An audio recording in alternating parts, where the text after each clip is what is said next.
L'espoir que la Fed modère le resserrement de sa politique monétaire et la réouverture de la Chine permettent aux marchés de poursuivre leur hausse. Le CAC 40 termine la séance sur une progression de 0,68% vers les 6907 points. À noter que l'indice avance de pratiquement 5% depuis le début de l'année et évolue à son plus haut depuis février 2022. Du côté des valeurs, le secteur des semi-conducteurs bénéficie des annonces de possibles allègements fiscaux supplémentaires de la part de Taïwan.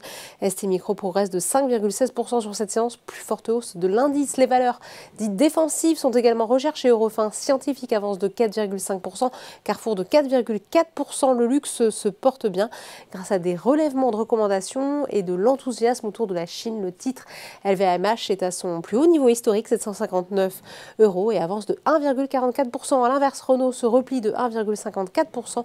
Le titre souffre d'une dégradation de Citigroup qui abaisse sa recommandation à neutre contre acheté et son objectif de cours à 39 € contre 44. La plus forte baisse à la clôture est pour Société Générale qui perd 1,72%. On passe maintenant au SBF 120 où Orpea rebondit fortement. Selon les Échos, la Caisse des dépôts et d'autres investisseurs institutionnels sont prêts à apporter au moins la majorité du milliard et demi d'euros espéré par le groupe. Enfin, on termine comme chaque jour par les marchés américains où l'optimisme demeure en ce début de semaine, une semaine qui sera marquée par la publication des premiers résultats trimestriels avec les valeurs bancaires.